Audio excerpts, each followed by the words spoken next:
post a comment. Bab 487.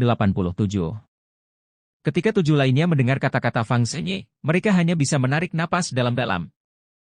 8 pembangkit tenaga listrik top Cina begitu takut pada seorang pemuda berusia 20 tahun? Apa-apaan ini? Meskipun mereka memiliki beberapa pendapat di hati mereka, mereka tidak berani mengatakan apa-apa lagi. Ibu kota Huaxia, pukul 1 pagi. Kesunyian. Beberapa pria mabuk yang baru saja selesai makan malam berjalan dengan angkuh melewati jalan Qiushui di Beijing. Saya pikir saya masih bisa minum, saya tidak mabuk. Beri saya anggur, saya masih bisa minum 10 botol. Seorang pria mabuk yang dipegang oleh 2 orang mengulurkan tangannya dan bergumam. Jiang tua, kamu sudah muntah 3 kali, dan kamu masih belum mabuk? Ayo jalan, aku akan membawamu kembali ke asrama. Jika kamu sedang jatuh cinta, kurangi minum. Jika kamu tidak pergi ke yang lama, kamu tidak akan datang ke yang baru. Pemuda merah membujuk. Aku benar-benar tidak mabuk. Aku bahkan bisa menghitung bintang di langit sekarang. Jika kamu tidak percaya, aku... Pria mabuk itu mengangkat kepalanya, baru saja akan berbicara, detik berikutnya, tubuhnya kaku, menatap langit di atas. Kemudian tubuhnya bergetar, punggungnya benar-benar basah, dan matanya melebar sampai ekstrim. Karena sebenarnya ada sosok berbaju putih di atas langit. Seorang pria meletakkan tangannya di belakang punggungnya, dan jubah putih itu berkibar seperti peri. Ada kotak pedang besar di belakangnya. Dan dia benar-benar menginjak pedang terbang besar. Persetan, sialan, makhluk abadi. Aku melihat makhluk abadi. Pria mabuk itu berseru, dan bahkan mengulurkan jarinya ke langit. Teman-teman lainnya tidak memperhatikan sama sekali, dan tersenyum. Saya mengatakan bahwa saya tidak minum terlalu banyak, dan halusinasi muncul. Jangan lakukan ini lain kali. Lihat itu perisialan, orang itu masih menerbangkan pedang, apa-apaan ini? Pria mabuk itu berlutut di tanah ketakutan. Orang-orang yang lain merasa ada sesuatu yang salah dan mengangkat kepala mereka satu demi satu. Samar-samar, mereka melihat sosok berbaju putih melintas, sangat cepat. Ini pesawat terbang. Melihat pemandangan aneh ini, kaki semua orang melunak, dan mereka semua berlutut. Beberapa menit kemudian, sosok yang menginjak Fei Jian muncul di atap apartemen guru Universitas Normal Beijing. Chen Tianli, master pedang Wandao yang kembali dari Kunlun Su. Karena ketika dia keluar, tepat pada waktunya untuk membuka alam rahasia di Kunlun Su, dia pergi untuk membawa sesuatu kembali ke Chen Ye. Pada saat ini, dia menutup matanya, dan kesadaran spiritualnya menyebar ribuan mil. Setelah beberapa detik, dia membuka matanya dan bergumam, "Hah? Anak ini tidak ada di ibu kota." Menurut arah napasnya, dia harus pergi ke pantai Tenggara. Sepertinya saya harus melakukan perjalanan lagi. Menurut heksagram, anak ini tampaknya memiliki heksagram keberuntungan di pantai Tenggara. Saya harus bergegas. Murid saya Chen Tianli bukanlah seseorang yang dapat diganggu, bahkan jika Tiandao jika kamu ingin pindah, jangan pikirkan itu. Setelah kata-kata itu jatuh, Chen Tianli menjepit jarinya, dan aura yang kuat meletus dari tubuhnya, langsung menuju ke tanah Cina Tenggara. Beberapa jam kemudian, Chen Ye bangun dari latihan hotel, dan hantu naga darah di atas kepalanya telah menembus ke dalam tubuhnya. Dia berdiri, bergerak sedikit, dan memperhatikan bahwa Li Jiacheng sedang menunggu di luar pintu. Orang terkaya yang bermartabat di Xiangjiang menunggu dengan sangat hati-hati untuk satu orang, yang juga membuat banyak orang penasaran. Chen Ye membuka pintu kamar, mata keruh Li Jiacheng berkedip dengan sedikit cahaya, dan dia dengan cepat berkata dengan hormat, "Tuan Ye, Anda akhirnya bangun.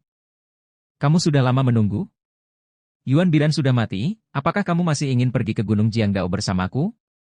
Kata Chen Ye. Bagaimanapun, membunuh Yuan Biran adalah tujuan utama Li Jiacheng. Li Jiacheng menggelengkan kepalanya, "Saya pergi ke Jiangdao Shan, awalnya untuk orang itu, tetapi sekarang orang itu sudah mati. Kebencian di hati saya secara alami hancur, Jiangdao Shan tidak masalah. Belum lagi bahkan jika saya pergi, menghadapi Wali Huaxia, aku juga tidak punya kekuatan untuk menghentikannya.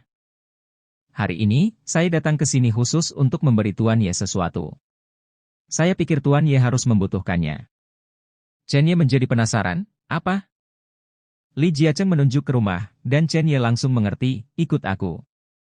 Memasuki rumah, Li Jiacheng mengeluarkan sebuah kotak kuno dan menyerahkannya kepada Chen Ye dengan hati-hati. Tuan Ye, saya belum pernah memberitahu Anda tentang ini, tetapi sebenarnya egois, itu digali dari kotak kuno bawah tanah itu, dan Anda melaporkan itu untukku.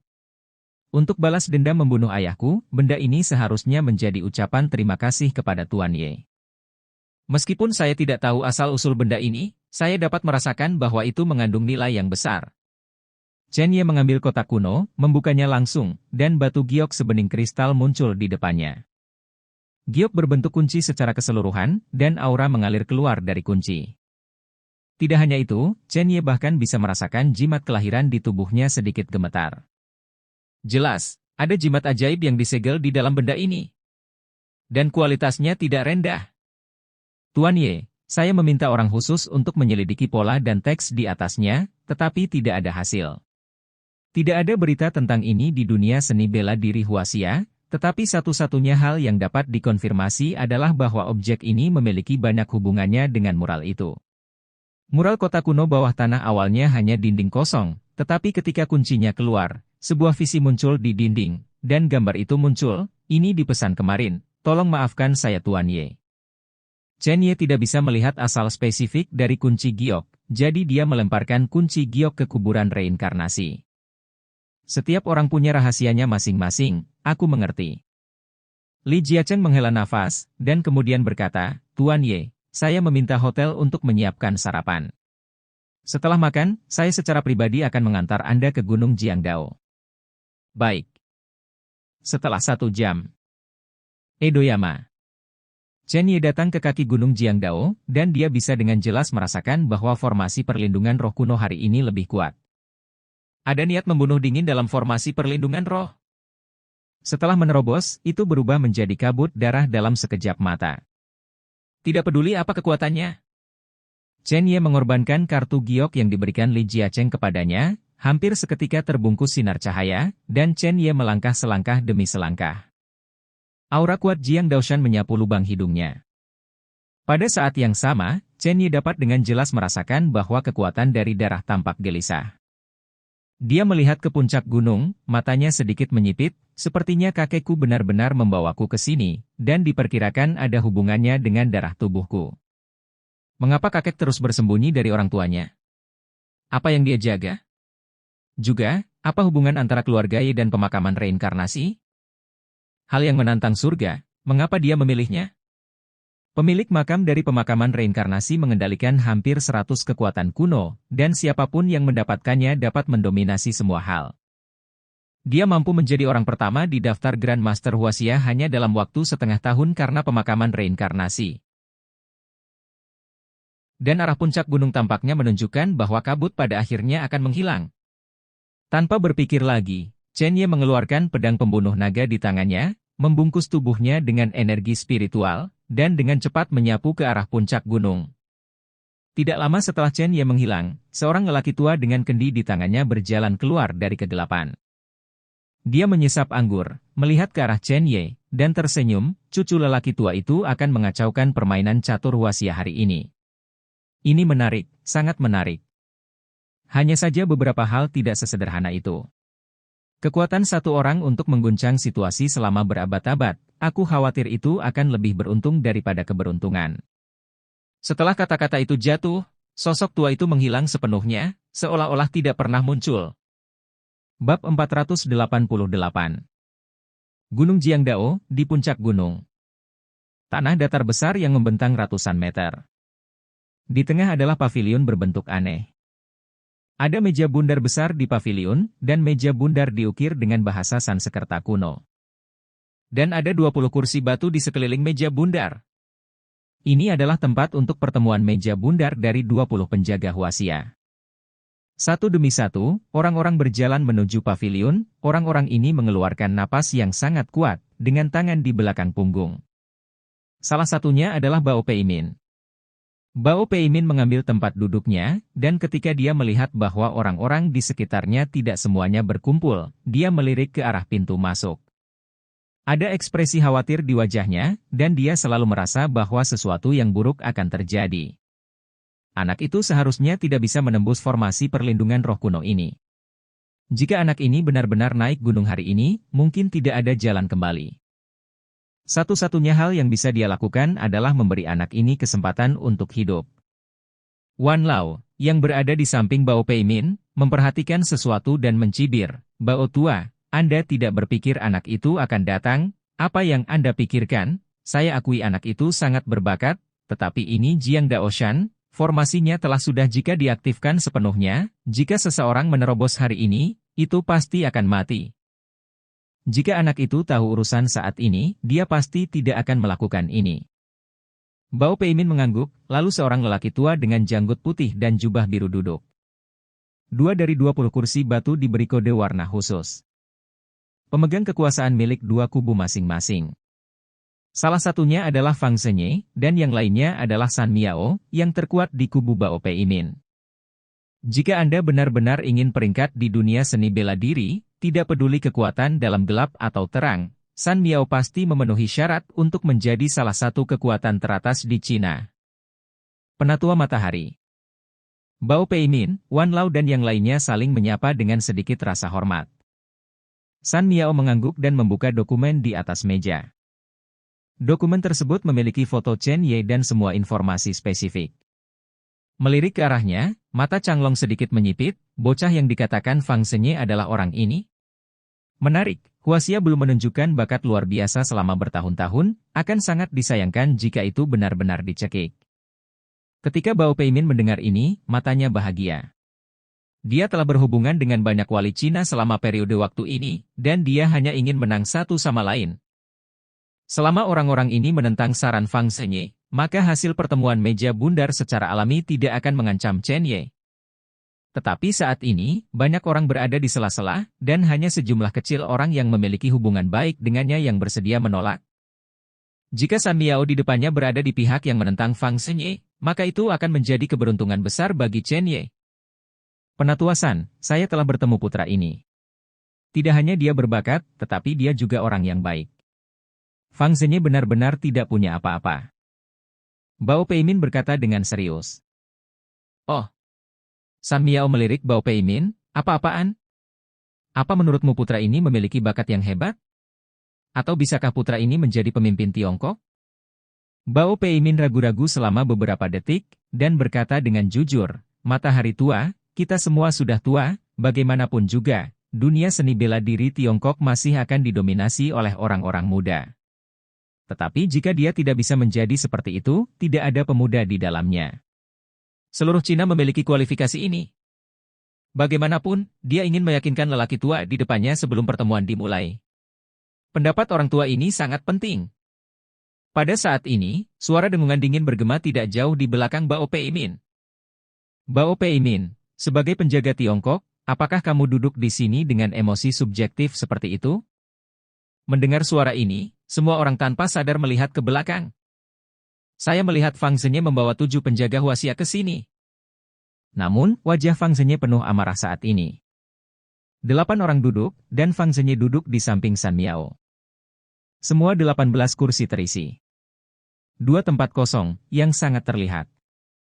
Fang Zhenye memandang San Miao di sebelahnya dan berkata, "Fang tua, siapa anak ini? Kebanyakan orang di sini tahu berapa banyak orang dan keluarga yang telah dia bunuh sejak dia datang ke Huaxia. Putra ini membunuh hatinya. Sangat berat dan sombong, jika anak ini tidak dipenggal, konsekuensinya akan menjadi bencana." Saat dia berbicara, dia memandang San Miao, ingin tahu apa yang dia pikirkan, tetapi tidak ada emosi di wajah orang lain. Dia hanya bisa melanjutkan, anak ini bahkan tidak peduli dengan penjaga Tiongkok.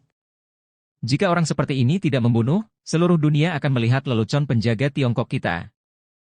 Jika kamu membiarkan anak ini tumbuh, konsekuensinya tidak terbayangkan. Itu bahkan akan berbahaya bagi kita. Apa yang saya katakan tidak berdasar. Bao Peimin, jangan pikir aku tidak tahu, kamu dan Chen Ye memiliki beberapa persahabatan, dan mereka bertemu secara pribadi di kedai teh di Xiangjiang beberapa hari yang lalu. Siapa yang tahu jika kamu mendapat manfaat dari satu sama lain? Aku mendengar itu. Anak ini ada banyak harta pada saya. Begitu Fang Zhenye datang, dia membuang kata-kata ini, yang segera membuat wajah para penjaga Huaxia yang hadir menyatu. Bao Peimin mendengus dingin dan menampar telapak tangannya di atas meja batu. Fang Zhenye, apa maksudmu? Aku hanya berdiri di sudut yang seharusnya. Ini tidak seperti kamu benar dan salah. Untuk keinginan egoismu sendiri, kamu menggunakan pertemuan meja bundar penjaga Huaxia, apa niatmu? Fang Zhenye hendak mengatakan sesuatu yang lain ketika San Miao mengulurkan tangannya dan duduk di papan tanda diam. Setelah itu, San Miao memandang Fang Zhenye dan bergumam, saya tahu bahwa seorang penjaga Huaxia terbunuh. Sekarang waktunya hampir habis, mengapa hanya ada 18? Bagaimana dengan Yuan Biran? Jika kita tidak datang, kita akan mulai. Fang Zhenye berhenti ketika dia mendengar kata-kata ini, dan kemudian berkata dengan dingin, kemarin, Yuan Biran pergi ke Xiangjiang dan secara tidak sengaja dipenggal. Menurut penyelidikan saya, Yuan Biran kemungkinan dibunuh oleh Chen yaitu dengan beberapa cara. Hanya dalam 1 bulan, 2 penjaga Cina dipenggal. Jika putra ini tidak disingkirkan, 18 dari kita berada dalam bahaya. Hanya ada 18 dari kita dalam pertemuan meja bundar ini. Ayo lakukan. Jika anak ini tidak dihilangkan, dia akan tumbuh dan menjadi tanpa hukum. Siapa yang bisa menghentikan anak ini di seluruh Cina? Begitu kata-kata ini keluar, seluruh dunia menjadi sunyi. Tidak ada yang mengira Yuan Biran juga akan mati. Sudah berapa lama sejak dia membunuh 2 penjaga Huaxia berturut-turut? Poin kuncinya adalah kekuatan Yuan Biran jauh dari sebanding dengan yang sebelumnya. Semua orang tidak percaya untuk pertama kalinya, tetapi Fang Zhenye tidak bisa mengolok-olok kehidupan seorang wali Cina.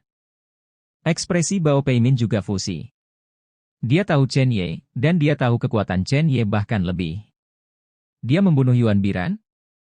Bagaimana ini mungkin? Dia berdiri langsung, Fang Zhenye, Anda menggunakan kata, mungkin, yaitu, Anda tidak yakin. Apakah terlalu berlebihan bagi Anda untuk memaksakan kejahatan pada satu orang? Fang Zhenye mengeluarkan sebuah dokumen dan kemudian melemparkannya ke arah Bao Peimin. Ini adalah beberapa foto keluarga Li di Xiangjiang. Dari foto-foto tersebut, hanya 4 orang yang hadir saat kecelakaan Yuan Biran. Kami tahu kekuatan keluarga Li dan mereka. Duming, tidak mungkin membunuh Yuan Biran, gadis itu bahkan lebih mustahil. Satu-satunya kemungkinan adalah Chen Ye ini.